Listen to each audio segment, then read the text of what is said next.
भी है, रूप बसंत भी है। क्या रूप मना याद में रहने से जो अवस्था ऊंची चढ़ती है, जो तेज, जो शक्ति ऊपर की ओर चढ़ती है, उससे चेहरे में चमक आ जाती है। मनुष्य गुरुओं ने उसको कह दिया है कुंडलनी शक्ति जागृति होना।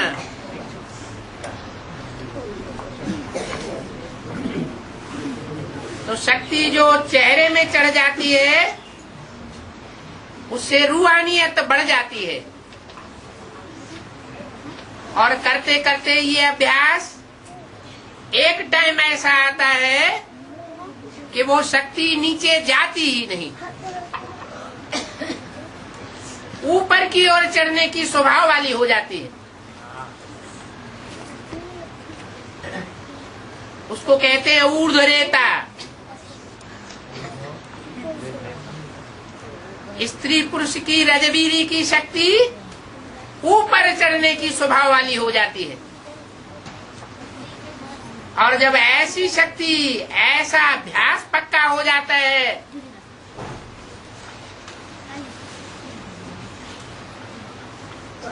तो कोई भी पुरुषार्थी आत्मा का रूप संसार के सामने प्रत्यक्ष होता है,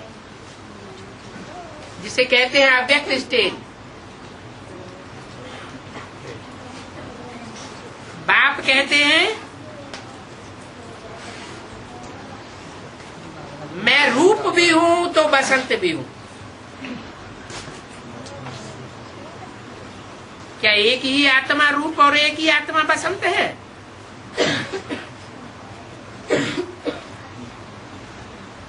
या दो आत्माओं की बात है या तीन आत्माओं की बात है?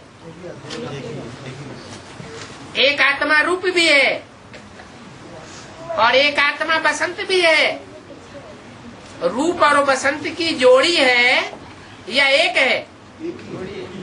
जोड़ी है तो दो होंगे या एक होगा?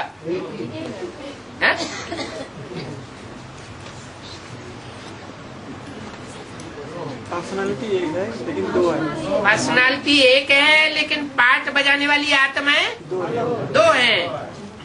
बसंत माने गुणों की खान, बसंत माना दिव्य गुणों की खुशबू जहाँ भरी हुई हो। तो कौन सी आत्मा ऐसी पुरुषार्थ करने वाली है जिसके पुरुषार्थ में दिव्य गुणों की खुशबू भरी हुई है? रामलिया जिसमें दिव्य गुणों की खुशबू भरी हुई होगी, वो दूसरों को भी जब कुछ सुनाएगा तो दिव्य गुणों की ही भाषा सुनाएगा। अव्यक्त वाणी एक ऐसी वाणी है जो देवताओं की वाणी साबित होती है। देवताओं में भी जो सबसे बड़ा ऊंचा देवता बनता है, पहला देवता सर्वगुण संपन्न 16 कला संपूर्ण बनता है, उस आत्मा की वाणी है। तो देवता की वाणी दैवी गुण धारण करना सिखाएगी, बल ज्ञान की बातें ज्यादा नहीं सुनाएगी, लेकिन दिव्य गुणों की भाषा सिखाएगी। तो कौन सी आत्मा हुई? ब्रह्मा की सोल, दादा लेखराज की सोल, कृष्ण की सोल। वो बसंत का पाठधारी हुआ और रूप पाठधारी प्रजापिता की सोल। याद में तीक्ष्ण पाठ, तीक्ष्णता का जो पाठ है वो याद की स्टेज को और उनके संसर्ग संपर्क में आने वाली सभी आत्माओं को ऊंचा उठाने वाला है। तो वो पाठधारी है बाप, रूप और बसंत। वो ज्ञान का सागर भी है, रूप भी है माने योग की पावर वाला भी है, बसंत भी है दिव्य गुणों की खुशबू वाला भी है, और ज्ञान का सागर भी। और ज्ञान का सागर भी है। कोई फिर उनको इंद्र भी कह देते हैं। किनको है? ज्ञान सागर को कोई कोई इंद्र भी कह देते हैं। इंद्र क्या करते हैं? बरसात। इंद्र ज्ञान की बरसात बरसाते हैं। अब ऐसे तो है नहीं, ड्रामा अनुसार बिल्कुल एक्यूरेट टाइम पर आता हूं। ऐसे नहीं कि जब आता हूं तब ज्ञान बरसाता हूं और कभी भी आ जाता हूं। नहीं, कलयुग के अंत और सतयुग के आदि में आता हूं।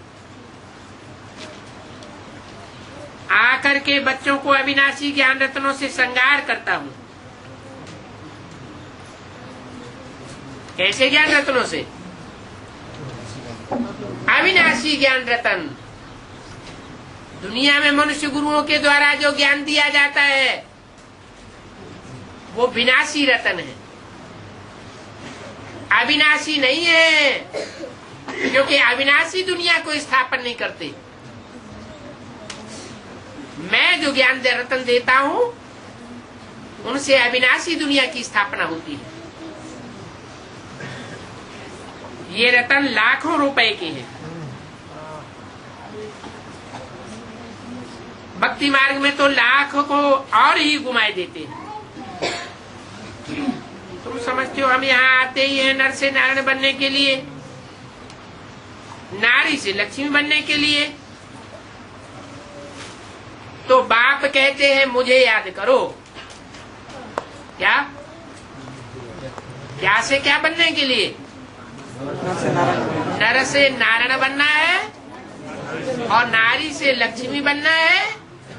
तो मुझे याद करो। क्या ब्रह्मा को याद न करो, जगदम्बा को याद न करो, मुझे याद करेंगे। भले जगदम्बा में ये शिफ्ट है कि उसने बाप के संग के रंग से सबसे जास्ती पावर भरी है। जितनी जगदम्बा ने पावर भरी है संग के रंग की, उतनी कोई आत्मा ने उतनी पावर नहीं भरी है। बहुत पावरफुल है। फिर भी किसको याद करो? बाप को याद करो। जगदम्बा को क्यों नहीं याद करें? जब बहुत पावरफुल है, इतनी पावरफुल है कि माया भी सारी सृष्टि का विनाश नहीं कर पाती अगर प्रकृति का सहयोग न ले।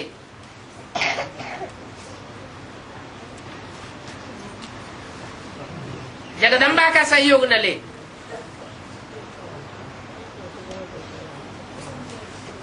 माया तो इतनी खौफनाक खतरनाक है, बच्चे तो बहुत डरते हैं। महावीर बच्चे नहीं डरते होंगे। तो जो खौफनाक माया है वो भी उतनी शक्तिशाली नहीं है, बल्कि वो तो डबल शक्तिशाली है। कौन? प्रकृति। माया सर्वशक्तिवान है तमो प्रधान दुनिया में, लेकिन जो सतो प्रधान दुनिया होगी वहां माया की ताकत नहीं काम करेगी। और प्रकृति की ताकत सतो प्रधान दुनिया में भी काम करती है तो तमो प्रधान दुनिया में भी काम करती है। तमो प्रधान दुनिया में जब प्रकृति अपना तामसी रूप पकड़ती है तो सारे संसार का विनाश कराई देती है।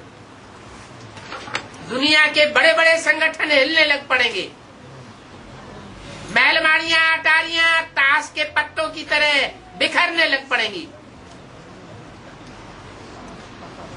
तो तामसी दुनिया में भी वो पावरफुल है और सात्विकी दुनिया में भी पावरफुल है। ओम शांति।